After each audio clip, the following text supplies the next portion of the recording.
Finishes and factions, catching action. Hi, I'm Rich. And hey, I'm Adam. Welcome to this week's episode of Finishes and Factions SmackDown edition. Available on all your favourite podcast platforms as an Audible. or here on YouTube, where you get to hang out with us as well. So without further ado, let's crack into SmackDown. We have a SmackDown show to talk about. We certainly do. SmackDown from San Diego, California, and the Pechanga Arena. Formerly What an odd known name as for an the arena. San Diego Sports Arena. But yeah, Which is a little easier to say. It certainly is. It certainly is. But yeah, no, it is a strange name. But we'll get used to it eventually, I'm sure, as there are several more shows going to be, I'm guessing, in that arena at some point. San Diego is quite a popular stop for WWE. Yeah, but this week's SmackDown started in a bit of an unconventional way. So we started with an introductory promo where our commentary team, Wade Barrett and Joe Tessitore, started backstage. They started out in one of the runways and made their way out into the arena and sort of Quite a nice little difference, though. It was a nice sort of start to it. It's not something you see very often.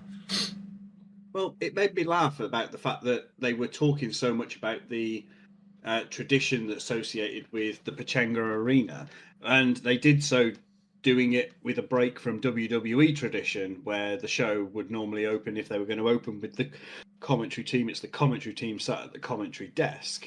So I did like the contrast with that one, but we're not going to focus too much on the very opening segment of it, because realistically all they were doing was hyping the Tiffy Bailey singles match that was due to be our main event.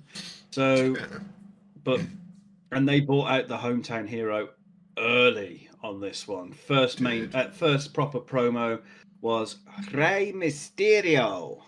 Yeah, it certainly was. Coming out as our hometown hero on his home show as well. 100%.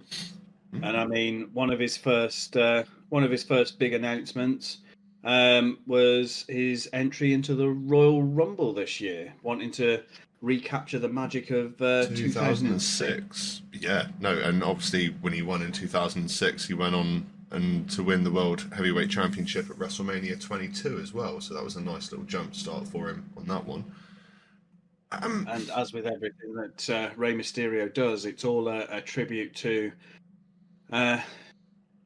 the Latina Heat himself, Eddie Guerrero. So wasn't the only tribute, but we'll get into that one later on in the show, I suppose. Yeah, because unfortunately, Rey Mysterio's hometown celebration didn't last long, because Kevin Owens decided to come out and get involved. Seeing too much KO at the moment. He's getting a bit overexposed, a little bit like our good old Scottish friend Drew McIntyre on Monday Night Raw. It's and our favourite general manager on NXT, Ava. In fairness, NXT didn't do too badly with that this week. They were they toned it back a little bit. So no, they did. I'm not mad at him. KO got booed hard when he came out, didn't he? Not quite as bad as Hogan, but it wasn't far short of it. He did get booed pretty hard. Oh, 100%. The crowd did not appreciate him coming out and interrupting Ray on his hometown. Yeah, his hometown show. It's but I mean, he seems to be. He started off as being quite respectful towards Ray. In my view, it was a lot of apologies for interrupting. How much he respects him, you know, how he's won. Yeah. And then he kind of, after he'd finished kind of kissing Ray's ass, so to speak, he goes back to his normal narcissistic ways and starts kind of telling us about, you know, how many titles he's won, what he's won, and now he's got the Wind Eagle belt that, you know, he got to see his idols holding, including, you know, the great Rey Mysterio stood in the ring with him. And Rey Mysterio had to be the one to tell him that dude, you're not the WWE champion. As much as you walk around with that strap, it just doesn't. It's not the way it works. For You something that was haven't supposed to won be a that. one night only thing, he's been hanging on. He's been nursing that thing worse than an old guy in a beer in a pub. He's been Yeah, hanging on to that. 100%. Well, if I remember correctly, he's had it since about the 6th of December, considering it was only supposed to be a 14th, one night thing. Oh, 14th of okay, not December, that yeah. far off. So yeah, Not he's that had far it off. over a month now as we're recording this on the 19th of January. So yeah, month and 5 days he's had his hands on that. Something he was supposed to have only had, Cody was supposed to have had it for one night only, just to let him hang on to it. I suppose it's a nostalgia thing. Every Yeah, one of us grew up definitely. watching that Winged Eagle title being held to some greats and passed along to some even greater wrestlers over the years. So it was Yeah, but definitely a fun one. as much as I'm sure KO will end up being a Hall of Famer at some stage, he's not there yet. Nope. And he tries going toe to toe with a bona fide Hall of Famer in Rey Mysterio after he gets compared to Ray's son Dirty Dom. I love that. I thought that was brilliant. Yeah, Oh, you're 100%. reminding me That of was, Dominic right now. Yeah.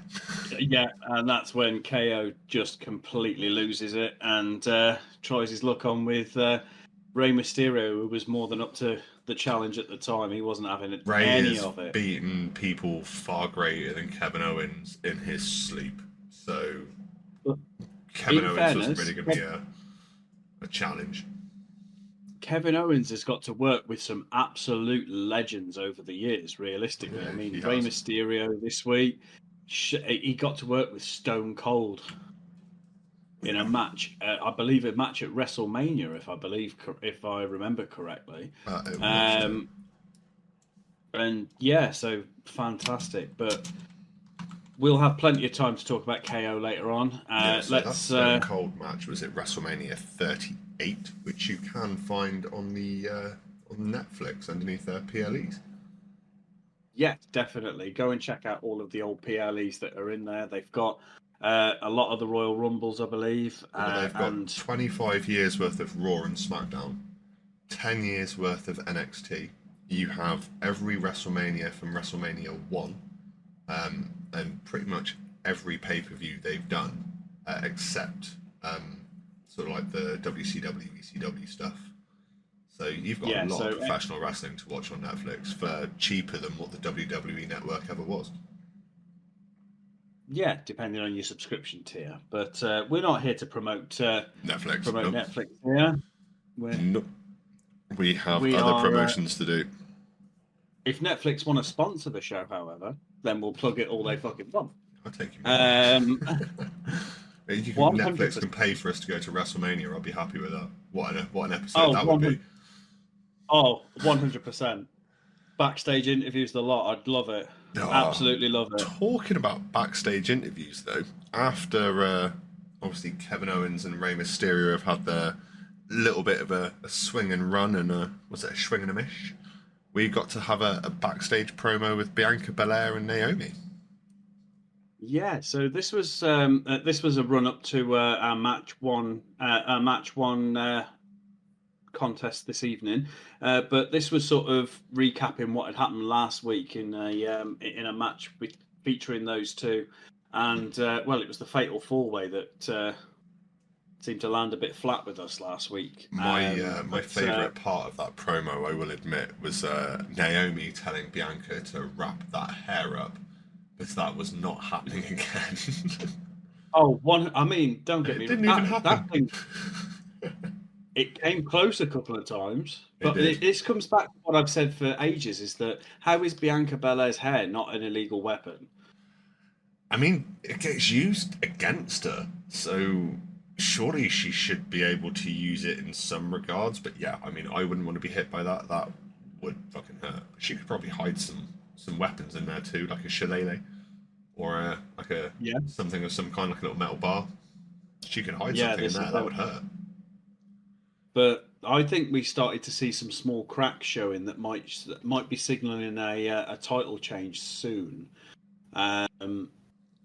During that promo, but that promo fed directly into the first match, which was the women's tag team championship match So that was featuring Nia Jax and Candice LeRae and champion Bianca Bier and Bianca. Naomi, sorry. So yeah, and it was. I mean, Nia Jax started this match the same way that she was always going to start this match. Realistically, it's straight up an beat down, immediate wasn't cheap it? shot.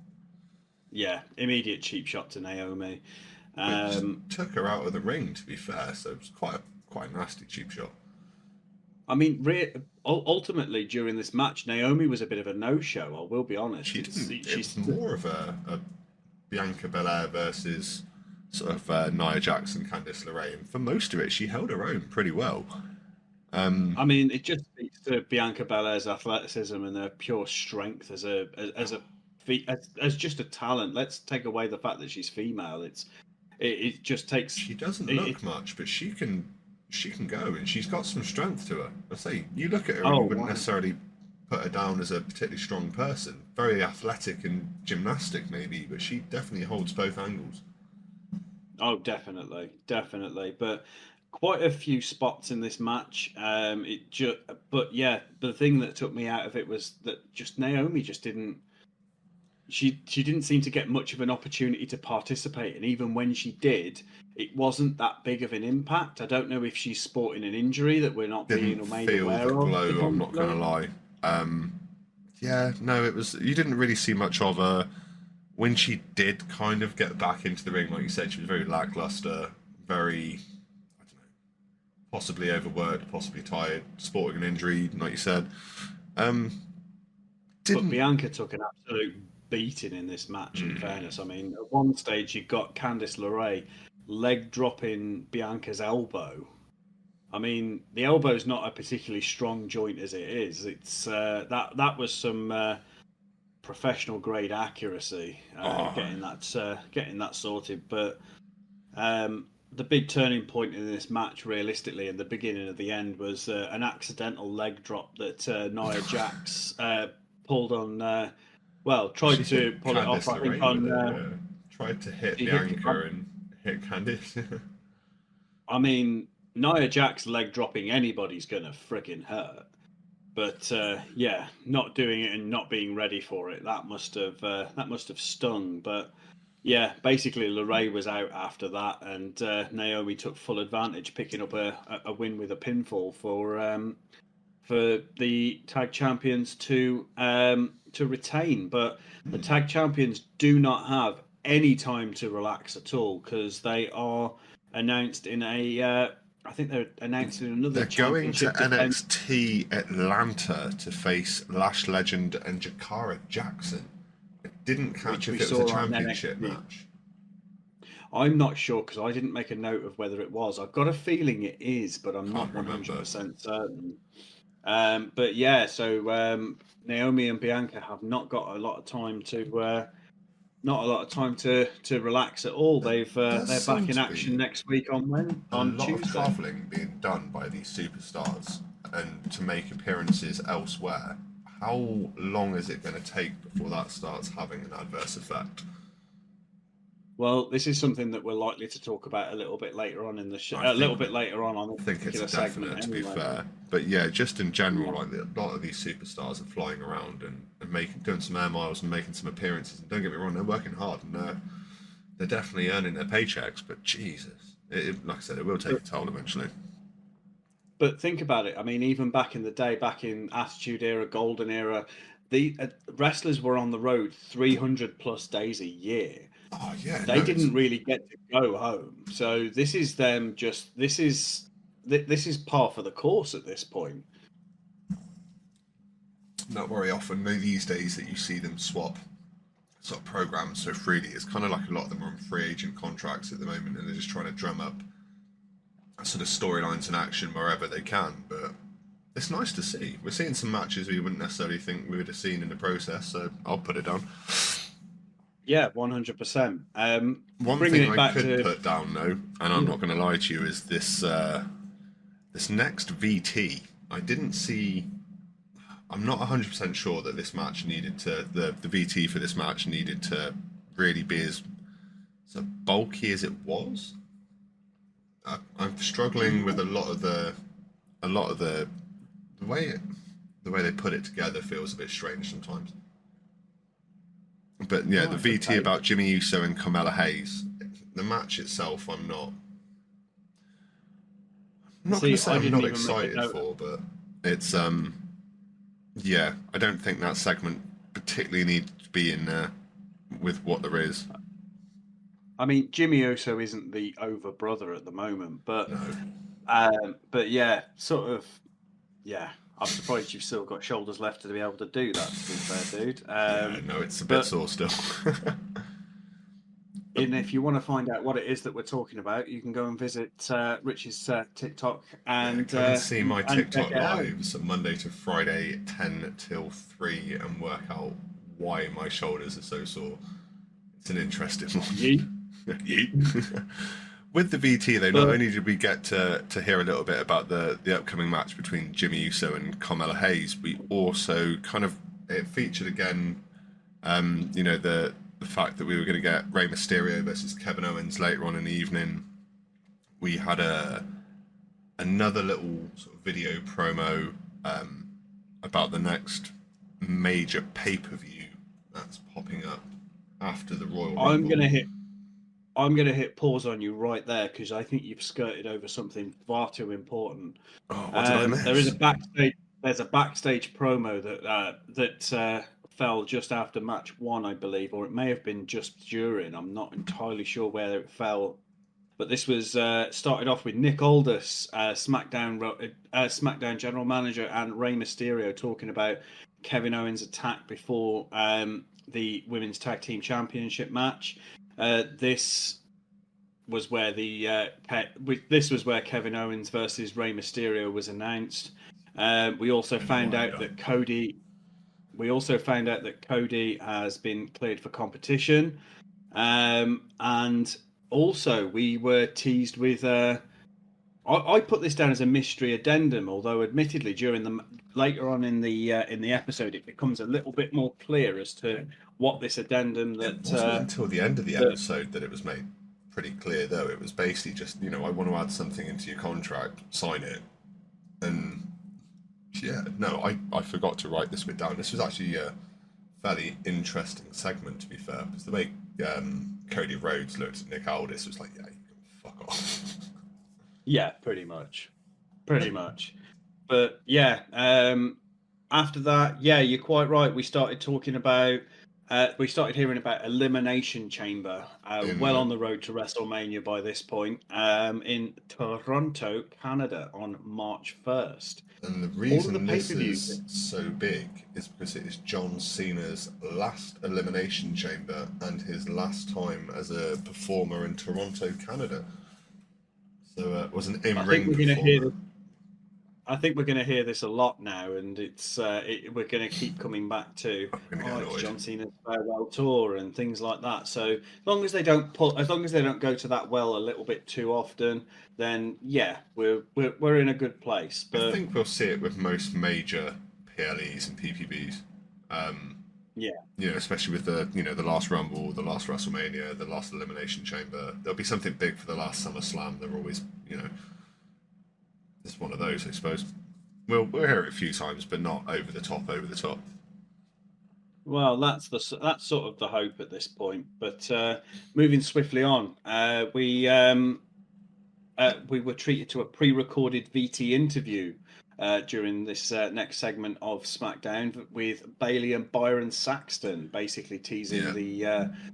the women's championship match at the which is our main event.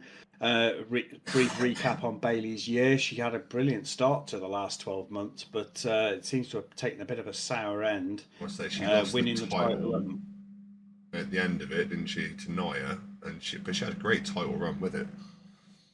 Well, she won the title at last year's WrestleMania, ended up dropping um, the title 6 months later to Nia Jax because of some direct interference by Tiffany Stratton, Which started this which is sort entire of feud. all started feeding into all of this. Next up was a locker room promo, Mishin versus B-Fab. who has been working a lot as the manager for the Street Profits, who are out on injury at the moment.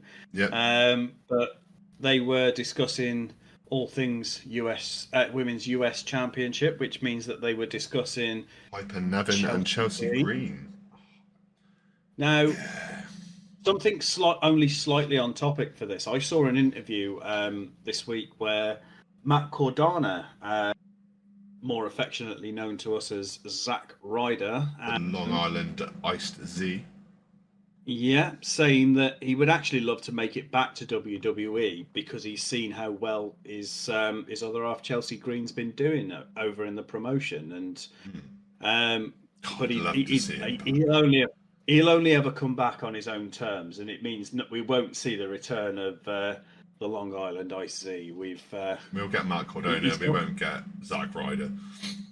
No, which isn't necessarily a bad thing. Oh, no. Zack Ryder was a goofball gimmick, and it was never really taken seriously. As much as I loved the gimmick and I loved Zack Ryder, and he got a title run out of it in the end, sort of thrown to him out of pity, which I think probably lasted about 2 or 3 weeks, if it lasted that amount of time at all. But it all left to a very bitter Matt Cordona leaving WWE way back when. But yeah, we had Piper Niven come in, introducing Chelsea Green as a precursor. Basically, led up to a shit got chatted in the locker room, and when people start chatting shit, that's normally when matches occur. On this occasion, we ended up with Piper Niven versus B-Fab later in the night. So interesting pairing. Wasn't the pairing I think anybody was expecting, but no, they were overdue, and both superstars were overdue an outing. Yeah, and Nevin's not had one for a little while, and obviously B-Fab's not really had much of a solo run recently. Like I said, she's been working as the manager for Street Profits. So going into that, there's both going to have a little bit of ring rust, but it would be nice to see him get it off and get it on, I suppose. Yeah, 100%. But before we get there, we've got a men's singles. We alluded to this earlier on. Jimmy Uso versus Mello Don't Miss, Carmelo Hayes. What is with that nickname, man? Mello Don't Miss, but you don't really make a connection either. No, and this was pointed out by the commentary team as well. I think Wade Barrett took a lot of pride in pointing out the fact that Carmelo's had more misses than hits recently. And don't get me wrong, I'm not mad at this match. Wasn't as bad as it could have been. Considering I've said that Jimmy Uso is not the most over of the two brothers, it doesn't in any way disparage from his capability of being an absolute demon in the ring. I mean, he is a veteran at this point. He is, but he was told he was living in the shadow of his brother, who was living in the shadow of the tribal chief, Roman Reigns. So that's got to be a real big mind, a mental kick in the cojones. I mean, they trotted out quite a lot of stats regarding Jimmy Uso. I mean, this is his first proper singles match since October 2024. This was his first match without being involved, with no involvement from the bloodline since 2022, I think they said, sometime there. Yeah.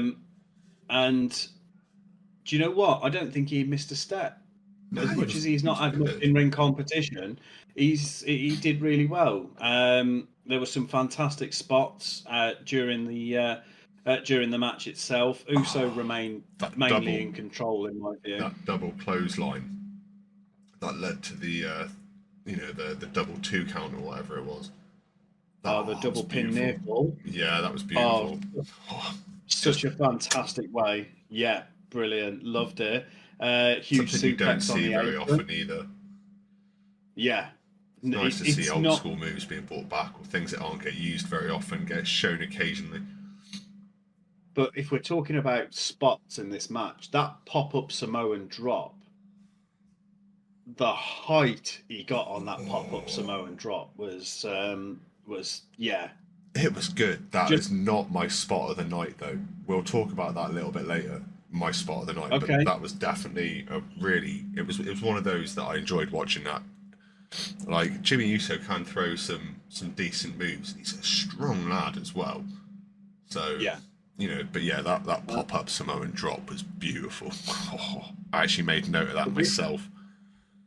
this match didn't finish the way I thought it would, though. This is not very often we end a match with a no contest ruling. I actually put this down before I realised they'd marked it as no contest. That it was all down to that it was a DQ finish. I had assumed they would put it down as a DQ finish on this one, but all of this came about because Jacob Fatu was appearing out of nowhere at the corner of the ring. Where in God's name did that man come from? Oh, that for a guy that big, he can pop up out of nowhere. It is I mean, mental. RKO's have been known to pop up with more precursor than that. Right. I mean, yeah, no, he popped up out of nowhere, and then you see Tamatonga as well. You just kind of like, why? Well, as it stands at the minute, them pair are joined at the hip. You see Fatu first, and you've got to have your head on a swivel for Tonga. That guy's But insane. this was 100%. I mean, yeah. But we also saw somebody else bloodline related during this.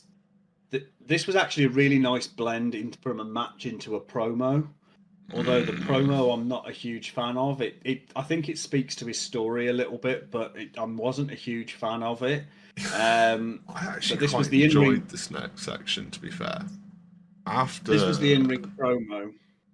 This was the in-ring promo with the return of the former tribal chief, Solo Sikoa. and yet more booze. So Yeah. many booze this evening. Oh, so much. I mean, even to a point that Jacob Fatu had to try and cut a promo, which was damn near unintelligible. I couldn't make out half of what that guy was saying. I'm glad I had subtitles on. I've got past the age of 30 now.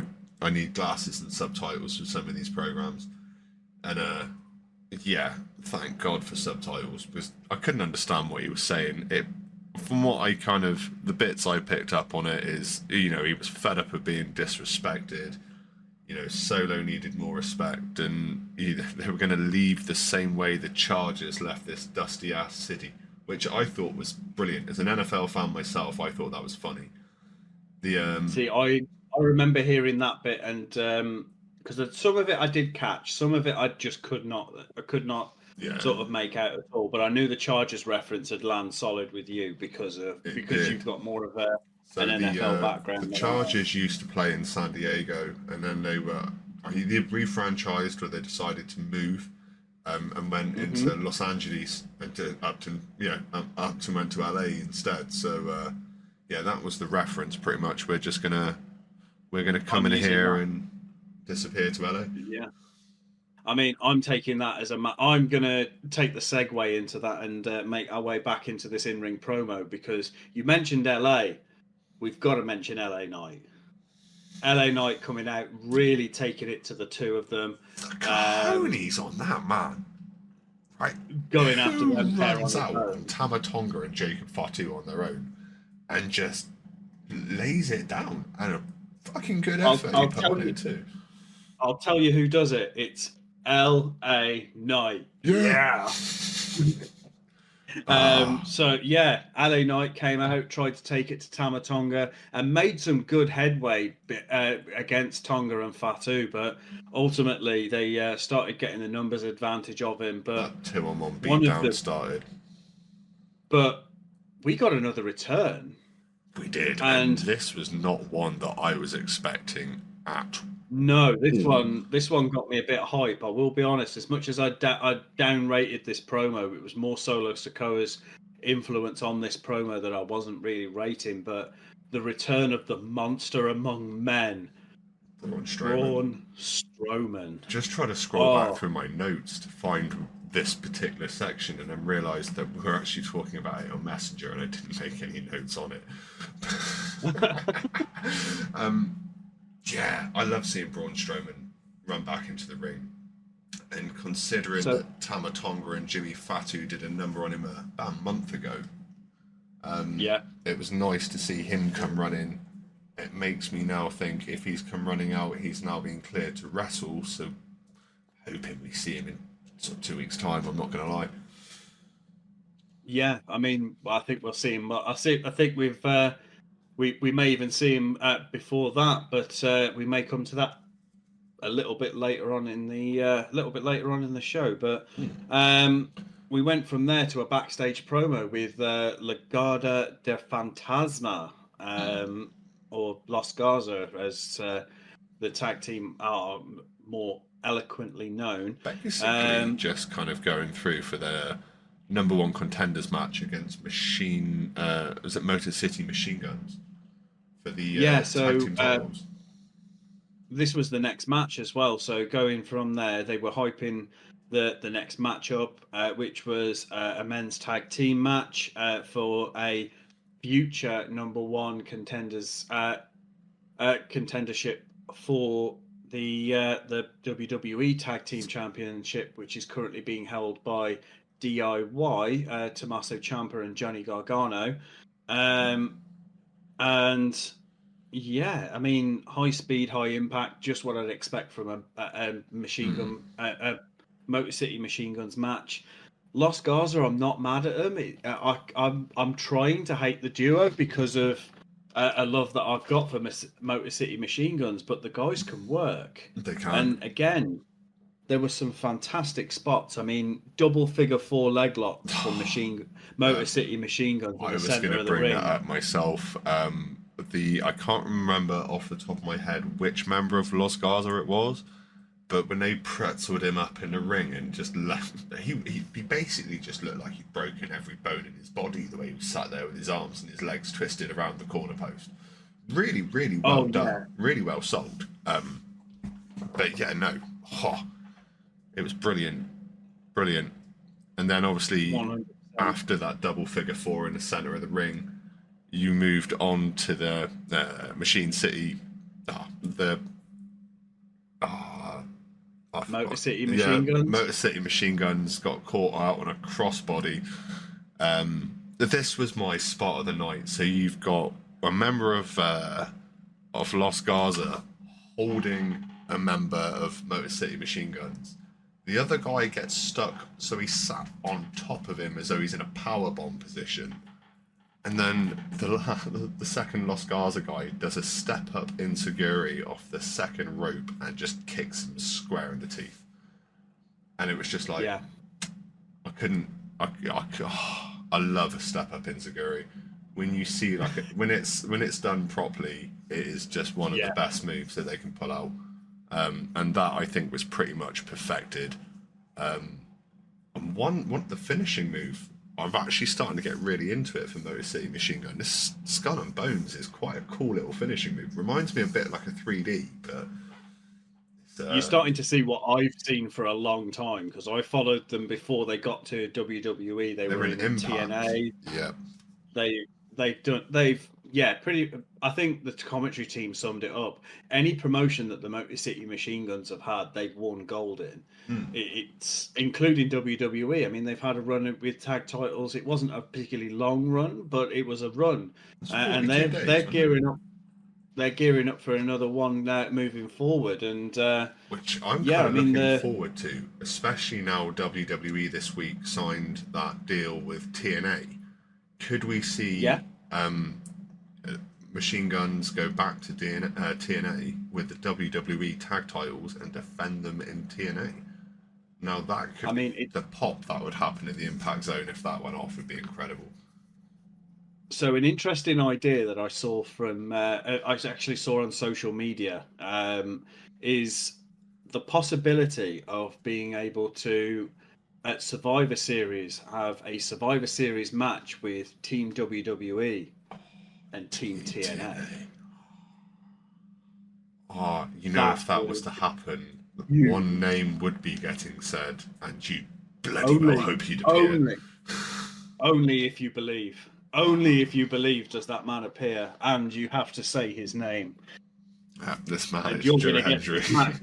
You're going to get in the chops if we carry on like this. So let's carry on Talking mentioning about Joe getting Henry. smacked in 20 the minutes. chops, though. There's someone else gets smacked in the chops tonight. Well, actually, quite a few people get smacked in the chops tonight, and I love it.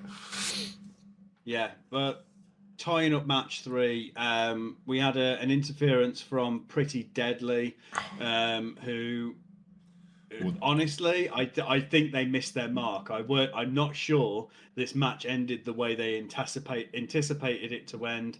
Los Garza were pissed because Motor City Machine Guns picked up the victory with a skull and crossbones to end the match. Just so the they entire tried to match set it was- up, and then Pretty Deadly came in. They dealt with Pretty Deadly pretty fucking quickly, set it up straight into the 3 count.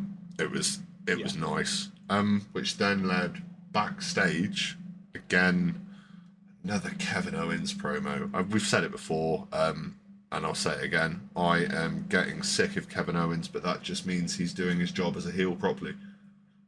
100%. So I can't be mad at we him. He's doing it well, but yeah, he's being shoved down my throat quite a bit at the moment. And as much as I used to enjoy watching Kevin Owens, at the moment it's making me go, oh, really? I can't wait for Royal Rumble now. We had to know this was coming, though. This was the thing: is that during the promo earlier on with Nick Aldis and Cody Rhodes, Nick Aldis was talking about this mystery addendum. Cody Rhodes basically said, "I ain't signing this shit until Kevin Owens' ink signatures on this piece of paper." Basically, The same story from Kevin Owens. yeah, same in reverse. It's Cody hasn't schoolyard signed bullshit. it. Off you fuck, I'll do it when he has. But that's Kevin Yeah, Owens down to a pretty T. Schoolyard bullshit. Right? Yeah, It doesn't matter. 100%. So, Um, and the funny thing Yeah. about this is, Aldis, if you notice, he grabbed Cody literally just as he was putting his shirt back on, walking out of the doctor's room, right? Really inconvenient time to do it. He's then grabbed Kevin Owens literally as the guy's wrapping his wrists ready to go out, and preparing to go in and face Rey Mysterio. So yeah, Nick Aldis is being a bit of a dick here, trying to get him to do it at the wrong time. But I mean, I would make an argument for this because the next match we have that comes out is a women's single match, which is Piper Niven versus B-Fab, and he had time. He had time. But yeah, this match, Piper Niven versus B-Fab, it wasn't a bad match. It just wasn't my favourite match. I mean, Piper Niven ends up walking away with the win, and there were some fantastic moments in it. Especially, I think B-Fab ended up hitting Chelsea Greener on the outside with a flying clothesline that was yes, she did. beautiful. It was beautiful, but that was her downfall. Yeah, I think pretty she'd have much. had that much in the bag if she'd have ignored the fact that Chelsea Green was there. But me and you have watched enough professional wrestling to know that if somebody's coming out with your opponent, you can't afford to ignore them. As much as the common sense says to focus on the opponent in the ring, you can't discount the opponent on the outside of the ring either. You can't. But I'd rather take the loss as a DQ because someone interfered than take the loss because I got screwed or I did something stupid. But this is because me and you we're sitting in computer chairs. We're sitting in computer chairs in our own homes, having never wrestled a match in our life officially. And you're going to sit there and tell me that at some point in your childhood you have not dropped a people's elbow on somebody or anything like that. I don't know, my favourite was trying to as a young child in a late sort of middle school. I don't know, sort of as you go into the secondary school period. I remember trying to pedigree a friend of mine through a school table, and it did not work too well. So yeah, I've definitely tried something, but under no way am I a trained professional. And no, neither am I. Pedigree ended up with that poor lad having a massive lump on his forehead for about 4 days. Yeah. I didn't realise at the time the tables were rigged to fall apart on the TV, but the metal one that I'd spent all day doing my schoolwork on wasn't rigged to fall apart. Was this at the point where, like myself, you thought wrestling was everything in wrestling was genuine? The Yeah, pain, the pain and the fighting is real. The outcomes are rigged. yeah. That's all we've got to say. I didn't realise But that as a 9-year-old. yeah, no, me neither. But yeah, back to the end of this match, we had Green and Niven pile in attack B-Fab at the end of the match.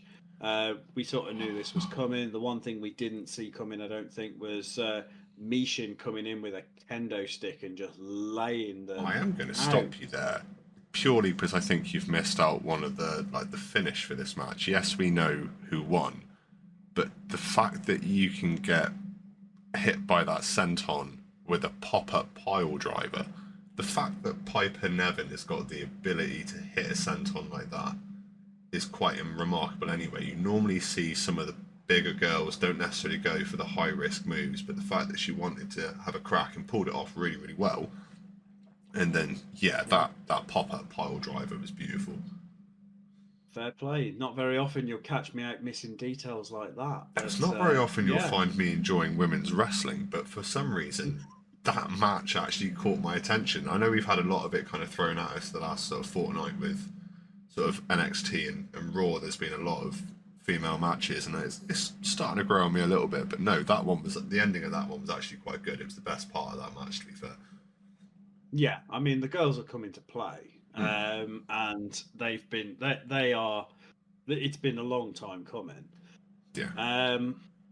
This is the point in SmackDown where we took a bit more of a somber turn. Did Bob Yucker? WWE, WWE announced the passing of a Hall of Famer on the 16th of January. The world lost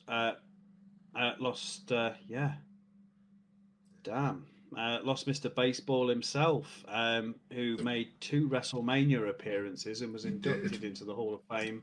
So he announced WrestleMania 3, and he is the poor gentleman that got grabbed hold of by Andre the Giant in WrestleMania 4. Basically, you know when Andre the Giant did his Homer Simpson moment where he grabbed the poor lad and shook him?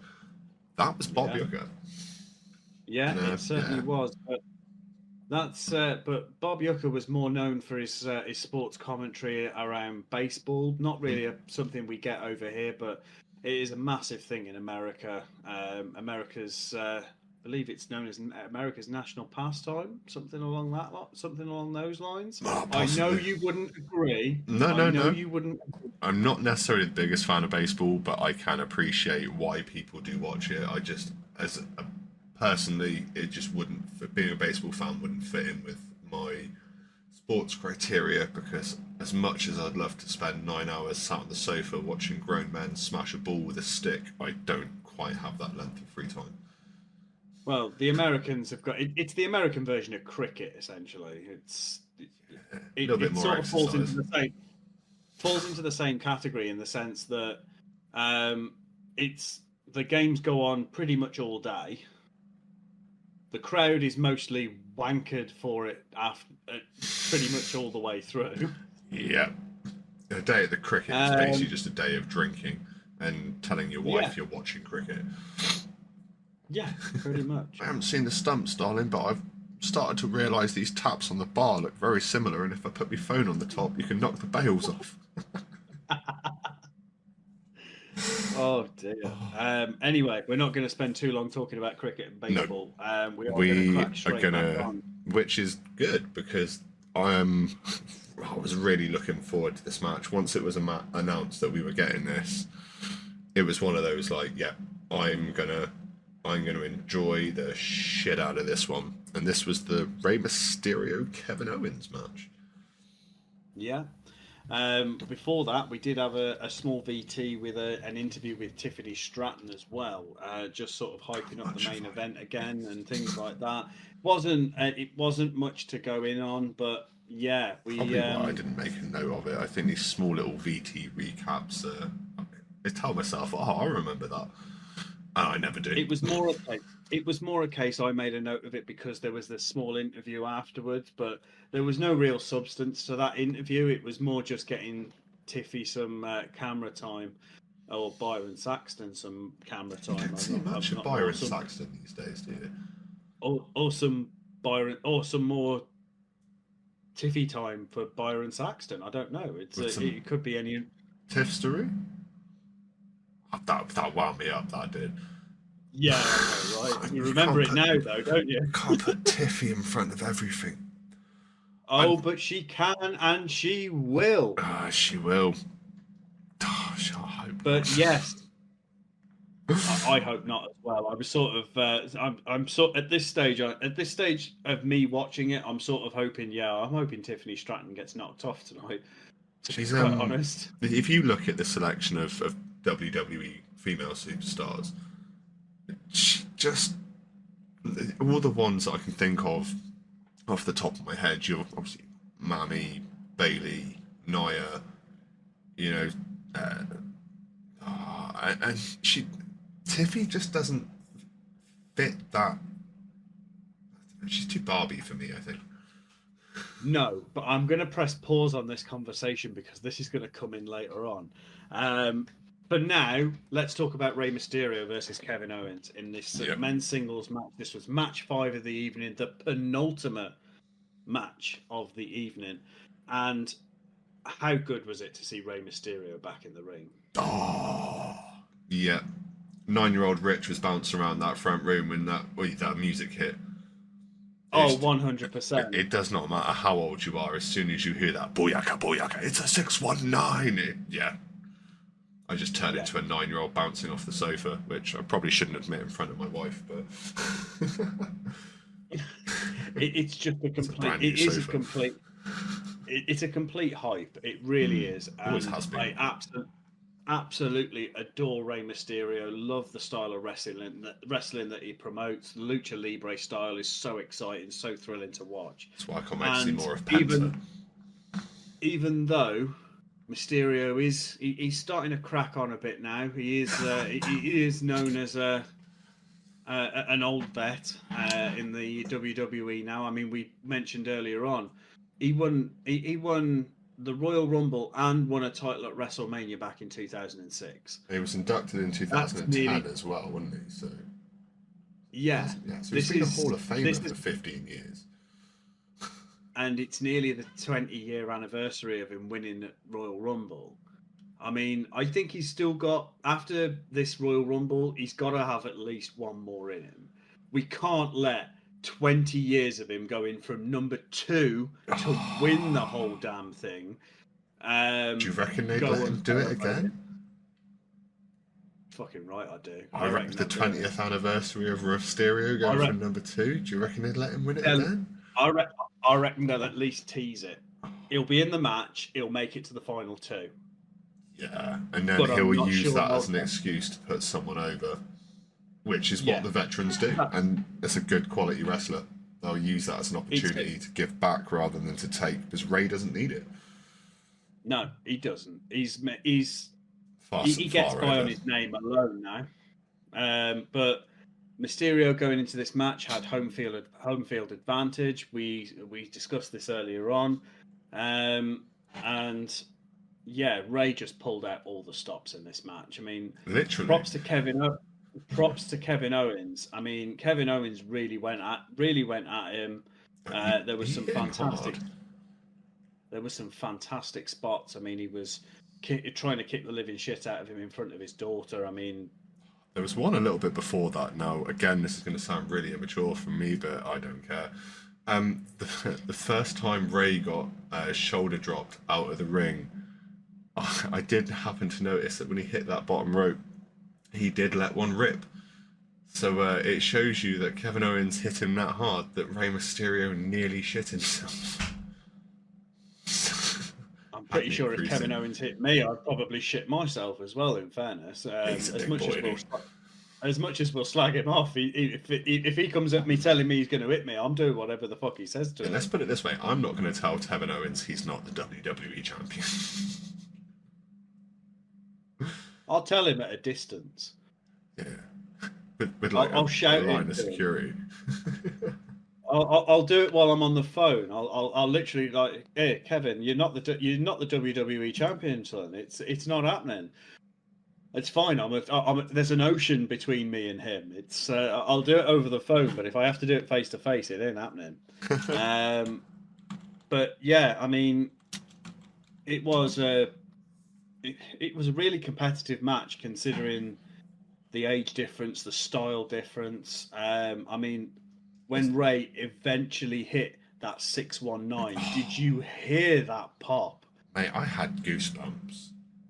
Like, Yeah. I'm sat on my sofa several thousand miles away, and when you saw him tee that up, and you're just like, I know what's coming. I know what's coming. Yeah. But Kevin Owens had his own fair share of spots. I mean, he attempted well, no, I think he managed to pull it off. He pulled off a Latino Heat frog splash off the top rope. I was Gave going it to a little. mention that. That was, yeah. Gave that it was a little truffle shuffle. Gave it a little truffle shuffle on the top rope and went for the frog splash. Basically just stood there, shook himself, going, "Hey, Ray, I'm a goonie." Yes. But props to KO. Props to KO in this match. He did some phenomenal selling for Rey Mysterio. He did not leave anything out. But then Ray did some brilliant selling for him too. Wade Barrett was the one that wasn't watching at this precise second. I had to go back and rewatch. But as Wade Barrett said, like, Kevin Owens hit the perfect stunner. And Ray sold that so well. But that's what Ray does. Like, he is one of those guys that knows not to oversell too much, not to undersell it, but he can hit that sale point perfectly 9 times out of 10. But yeah, I mean, yeah, there isn't much more to say about that other than that. I mean, I was all over this match. This match, Yeah, one of I've my not got many top notes for contenders. it because I was so engrossed. One of the top contenders for me for match of the night. I'm putting it out there now, but KO got the win, which was an unusual turn. I did genuinely expect Rey Mysterio to walk out of there with the win over I was hoping Kevin he Owens. would, to be fair, just to maybe it might have shut Kevin Owens up a little bit. Now he thinks he's defended his bloody title. But they're giving Kevin Owens the momentum going into Indianapolis, going into Royal Rumble, and that ladder match that he's managed to find himself in with Cody Rhodes. But KO didn't stop there. He didn't. That cheeky motherfucker tried getting a pop-up... No, it's a package pile driver, sorry, on the hometown hero. Like, yeah. What sort of gonads have you got to have to think I'm going to try and pop a package pile driver, which Nick Aldis has already told him he is not allowed to use on Rey Mysterio. This is where I think this addendum comes in. It is, because Cody decides that you do not do that to Rey Mysterio in his own backyard, and we see the American Nightmare come sprinting down that entry ramp. Yeah. I mean, I'm pretty sure the way the American Nightmare ran down there, he might have broken Usain Bolt's world record. He was flying. He didn't. He definitely didn't hang around. And, no. What a brawl. And what a brawl. I mean, the ending of this match, it was to the point the commentary team themselves had to go into the crowd to escape being trampled by all the security that came out. But this all culminated in a backstage promo between Nick Aldis and Cody Rhodes after it had all broken up. And I think Nick Aldis did the best possible thing here, because both Cody and Kevin Owens, more Kevin Owens than Cody, but they're both being quite unpredictable. Like, you know Kevin's going to come out and say something, but you don't know when you're going to cross his line and when he's going to take a swing. And Cody just, for a champion, should show a little bit more, what's the word? Restraint. Yeah, it's nice to see him wanting to make appearances and wanting to be there, and which is something we're not used to. Obviously, when Roman was holding that belt, you didn't see him very often. So having Cody in week out, week in, trying to get into as many matches as possible is really nice to see. But you know, you've got a hell of a match coming up in 2 weeks at Royal Rumble. We do keep going back to it. You know, Kevin Owens and Cody Rhodes have got this ladder match where now both of their titles are being taken off them next week. Both the belts are going to be suspended above the ring in the Royal Rumble, and no one, you know, the contract signings being moved to Saturday Night Main Event. I can't remember where that was being held off the top of my head. Saturday Night Main Event is being held next Saturday in San Antonio, Texas. And that contract signing is to be moderated by Mr. WrestleMania himself. The hometown hero of San Antonio, yeah. Heartbreak Kid Shawn Michaels. Oh, I can't wait to see him back. Do you know what the best thing about that's going to be? Is just hearing that. I'm a sexy boy. Sexy boy. As he walks down. Like you said, we're getting to a point now where 9-year-old Rich is like, we gotta watch wrestling. We gotta watch wrestling. And we're seeing some names that we used to see. You're talking about Shawn Michaels' wrestling theme. Don't pretend like you don't sing that to yourself in the mirror every morning. Well, not in the mirror, in the shower, mate. Yeah, you gotta get a bit of Shawn Michaels in the shower, walk out in the towel, pretty much like his promo did back in the day. But speaking about Saturday Night Main Event, we had something else announced as well. We had another match for Saturday Night Main Event announced in San Antonio, Texas next week, which was the returning Monster Among Men, Braun Strowman versus the Samoan werewolf, Jacob Fatu. I'm sorry, that is building up to be one hell of a fight. I think that feud is going to culminate as a WrestleMania match. And do you know what? I really hope it does. Because I think the way those two can work, or could possibly work together, could work very, very well. I just 100%. Would not want to be on the opposite end of Braun Strowman trying to pull off a pop-up Samoan drop. No, because you're going to be... Well, there's one way to escape that. If he pops you up too much, you're just going to be able to hang on to the rafters and yeah. But WWE the other match we had near the rafters. No, they don't. The other matches we had announced were for next week's SmackDown. So Jacob Fatu got a match. It's only fair that his hip twin got a match himself. So we got LA Knight versus Tama Tonga next week on SmackDown. Yeah, I can't wait. Yeah. Not only that, but we had the Motor City Machine Guns back in action next week versus Pretty Deadly. I mean, I don't rate Pretty Deadly as a tag team that much, although they rolled them last week. They may surprise. They might do, but they got rolled last week, so I'm prepared to see them get rolled again next week. Yeah, I mean, Pretty Deadly, speaking of which, were involved in the next backstage promo where we found out that they were acting on orders. They'd been given their marching orders by DIY, who basically, they don't care who they face. They just didn't really want to face Motor City Machine Guns. Yes, we find out from them they were given their orders, and then obviously Apollo Crews is having a conversation with them. But what I don't get is, why did Johnny Gargano turn into Will Smith? Just beat him down saying, keep my name out of your mouth.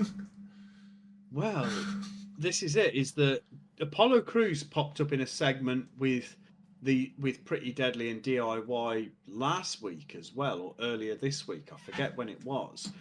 And I've not made the connection yet. I have to assume that this is something that happened before we started recording this podcast. So possibly something that's happened previously between Gargano and Crews, or even Apollo Crews and DIY as a pair. But Johnny Gargano, as much as he was playing good cop to Tommaso Ciampa's bad cop, with Pretty Deadly. It's a case that he really seemed to take exception to Apollo Crews. So there's definitely something there. I'm just not sure what it is.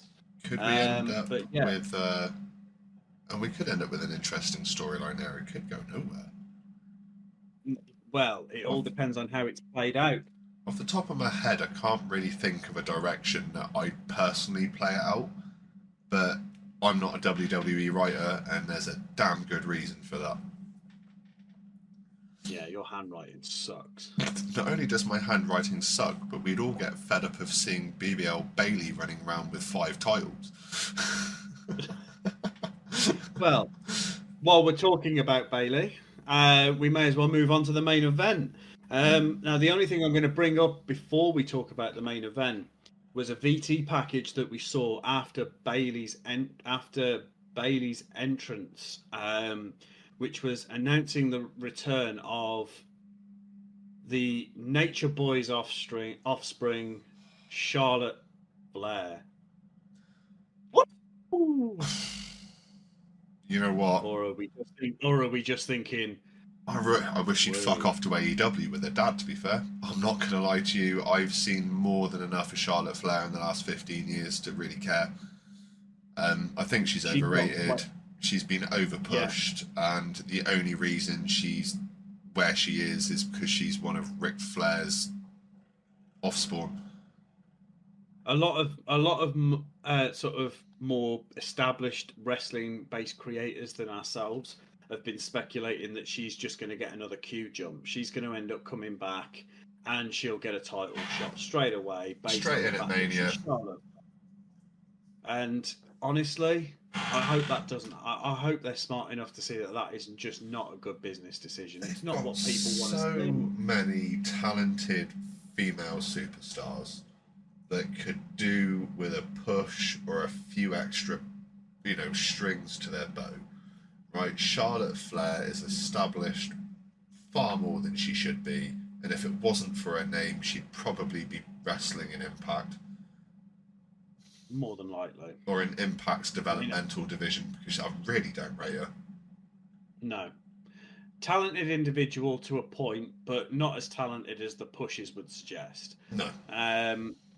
But enough about Charlotte Flair. We don't like Charlotte Flair. I think we've established that. No, but we do like Bailey, and we do like Tiffany Stratton.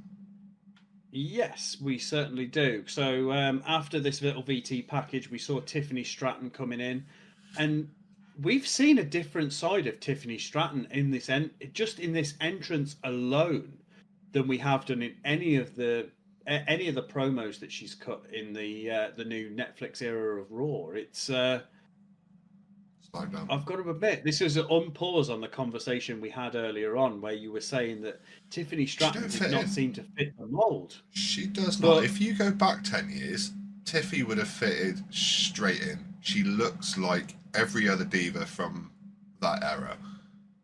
The divas.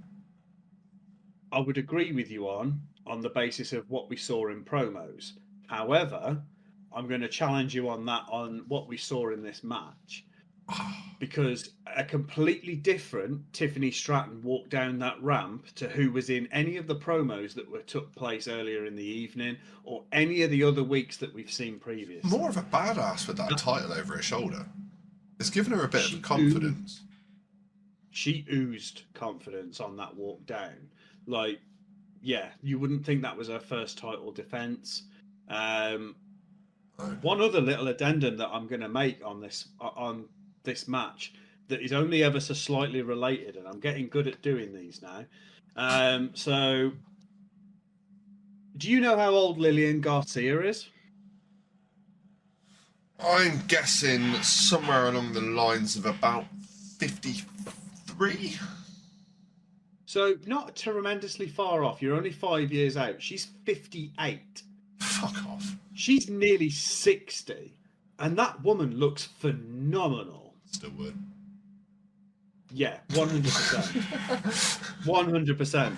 And that was the entire reason for bringing that up. I just remember watching the Lillian Garcia do the ring introductions before the match started, and I was like, Right, okay. I remember when Lillian Garcia was being asked about the Rock strudel.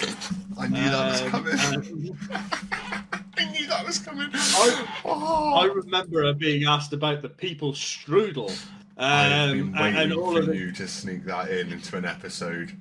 But since we started this podcast, I'm not gonna lie. Let's face it, the people's strudel is going to come up often, and we're going to enjoy every last second of it. So, yeah, but she was being asked about the people's strudel back in the 90s, and she looked good then, but that woman looks phenomenal now. That woman has barely aged. Vampire. I'm not making the obvious joke. I am not doing it. Cryogenic blood. Or she's been eating too much of the people's strudel. Right, that's enough of the strudel jokes now. Because otherwise this is going to devolve and we're not going to get through this match. No. So, yes. One of the thing I haven't mentioned yet is somebody else is in attendance in the crowd. Well, we've got two someones, but only one of them related to this match. We were shown earlier in the night that Victoria, two-time women's title holder from the from days gone by, was in attendance that night. Saw her a little bit more during the Kevin Owens Mysterio match. Booed Kevin Owens to his face. And we've got one other person in attendance, not a legend as such, but Roxanne Perez was in attendance as well, which recently dethroned NXT title holder. Yeah, this is it, and I think I mentioned this during the NXT segment that we might see a main roster push for it. Yeah, it's looking like I'm right. I think we had this conversation and we've had it off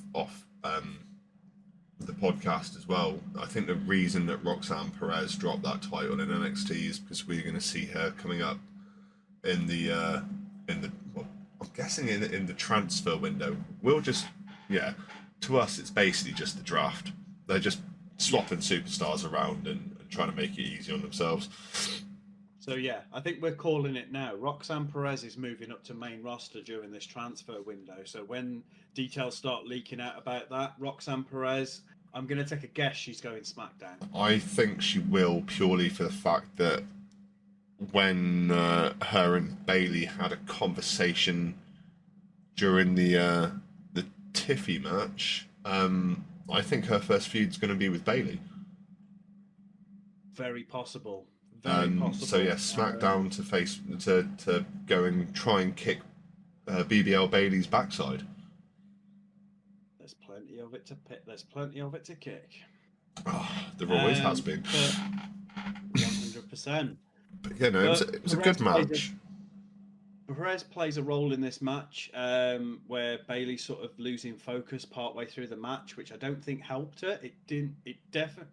I'm not sure it hindered her either because she didn't really face any repercussion from Perez directly being there. No. There was a moment where she was distracted, but Stratton just was in no position to take advantage of it at the time. But I mean, Bayley's the veteran over Stratton. She got the upper hand early on.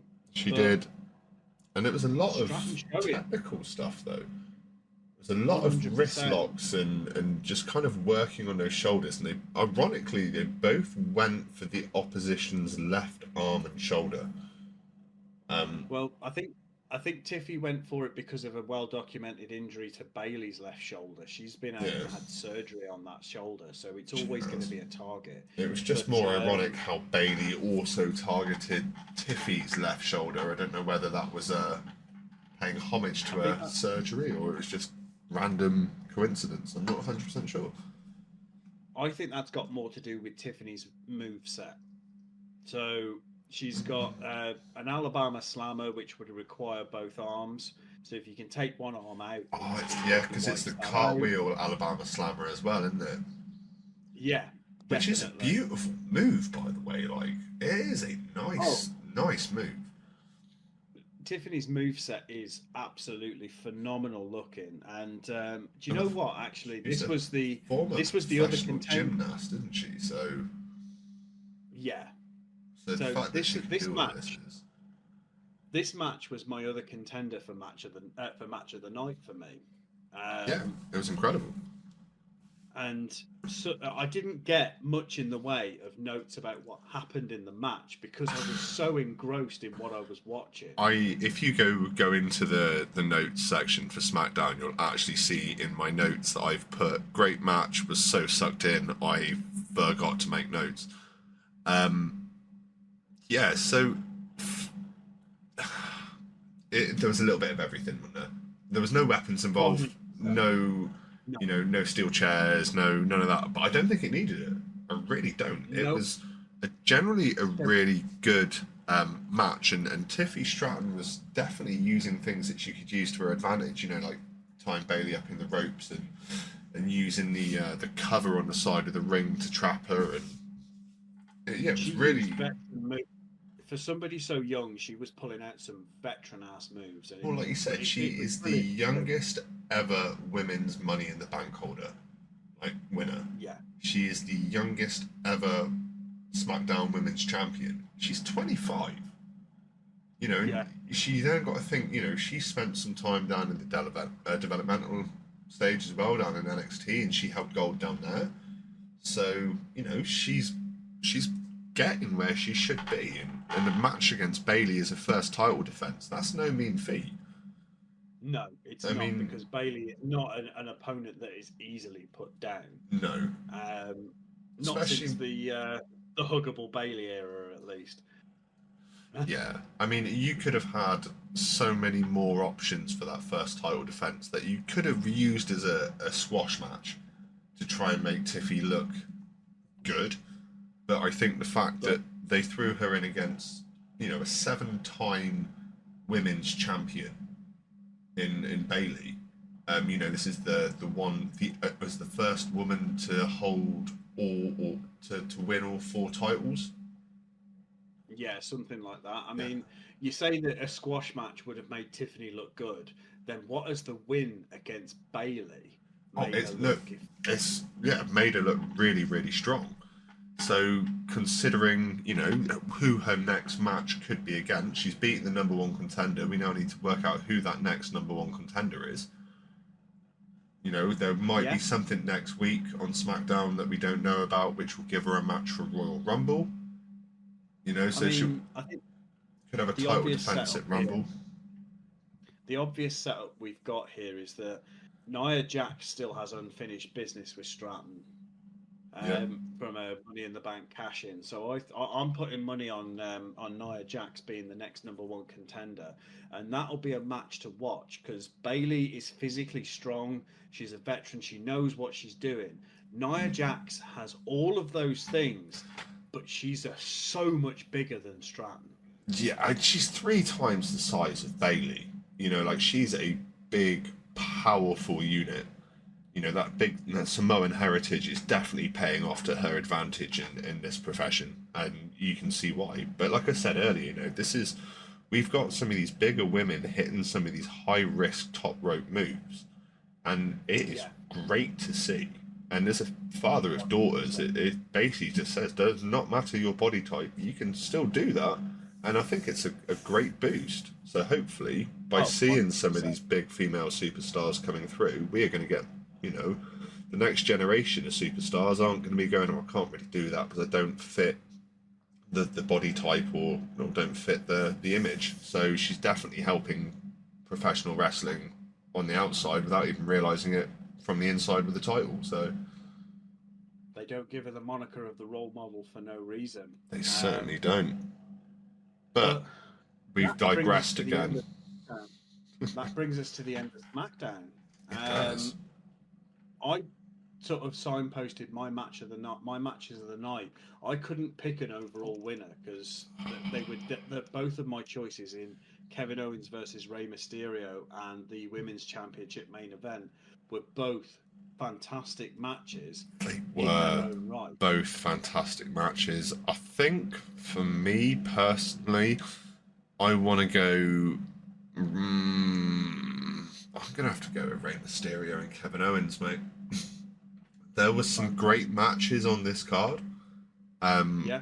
For once, I'm sat here going, actually, the entire card was pretty good. There isn't a match on there that, you know, if we were to take away a match, I don't really think there'd be one that I could say wouldn't make too much of a difference.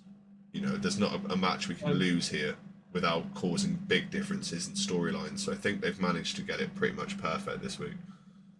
Yeah, I mean, with the storylines, yes, I'll agree. If I had to have one match removed, regardless of what it did to a storyline, I will be honest, it's the B-Fab versus Piper Niven match. I'm surprised you said that. It wasn't my I thought about the Jimmy Uso versus Carmelo Hayes match, which I think you might say if the gun was put to your head and cut the match, that would be the match that you'd cut. But I'm sorry. I as much as I don't go through with like, if it's a choice between the Usos, I'll always yeet before we do anything else. Yeah. And that's no disrespect to Jimmy. He's a fantastic superstar. Always has been. I've always been a fan of the Usos as a pair. But Jay's push is too big to rule out at this point. But no, I can see where you're coming from. It didn't add much to the storyline. You know, Chelsea Green doesn't really benefit much from this. I think it was more of a push for Piper Niven, if I'm honest. Yeah, but I can't. It depends where she's going to go from this. If they push it too hard, she's going to end up turning on Chelsea and going for the title. So, I mean, we know that's where it'll likely end up, because that's where these situations normally end up. Chelsea Green will turn into a bitch. She'll mistreat Niven. Niven will have enough, and Niven will lay her out. It's just a rewrite. We've seen this hundreds of times before throughout the last 20 years, if not more. You know, it does. But no, that was the end of SmackDown, and I think with that is the end of this week's episode. Not quite. Not quite. Oh no, we had a promo at the end. Promo as such. There was I'm sure there was something at the end. What did I miss? No, I didn't. I've confused myself. It did just end. There's nothing in your notes. And there's sure as hell nothing in mine. No, the reason I've hit pause on the end of the episode. So from next week, me and Rich have discussed doing something slightly differently. So this is going to be a pure evolving process where we take things out, we put things in, we try things in different ways. Just to see what works for us. The last 2 weeks, we have done one big episode where we talk about Raw, NXT, and SmackDown. We record all the segments separately, but it's edited into one long episode, which it was an ambitious thing to try and do. It seemed to work in theory at the time, but we're getting on... Yeah, our shift rotations with work are making that option quite difficult, especially the hardest option is SmackDown, because I work early morning weekends and Adam works every other weekend. So SmackDown is becoming an issue in one point. And we don't want to not make this podcast and cut bits out because of our schedule. So instead of doing one long episode, we're going to trial for a week or two at least, releasing shorter episodes and doing it rather than doing Raw, NXT, and SmackDown all in one. It's going to break it down into 3 episodes. Just to try and cut our workload down and make life a little bit easier and for us, and to make the information we're giving you a little bit more digestible. And in my opinion, it's going to make it an easier watch for you guys, because we've got. I say we, like I'm going to be involved in the editing process at all. Rich has got some editing to do with this week's segments, where at the minute, I mean, we're looking at a 3.5 hour long episode at the moment. So yeah, I've got to try and lose some time somewhere. It's a huge episode to get through. We don't really want to cut anything out because a lot of this is ad lib. We don't No scripts.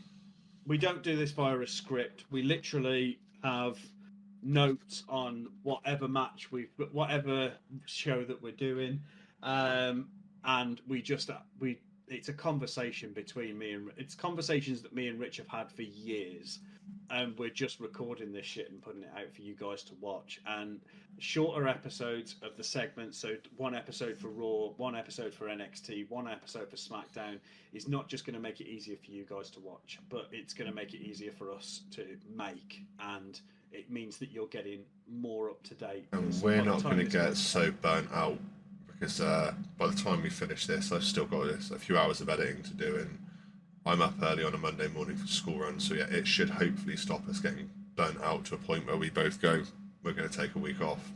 Week turns into 2 weeks, 2 weeks turns into a month, and then it goes from there. So I'm going to kill this one. Thank you very much, Adam, for joining me this week. It has been a pleasure as always. And thank you for joining me, and thank you to everybody else. Let us know in the comments if there's anything that you guys want to see, anything that you guys think that we do well, anything that we don't do so well. Or if there's a segment that you feel that we don't need, or something, we do this for you guys. This is just a conversation we'd have on Discord anyway. So us putting it out for you guys to join in. If there's things you're really not interested in, then let us know, and then we can sort that one out. Except for the nose jokes, they are going to continue. Oh, 100%. I know what Adam's like. You can't not make a joke out of that nose. No, we can't. This is basically the Miz of faces. That's the joke. Right. See you next week, guys, in the next episode. Peace. Yeah.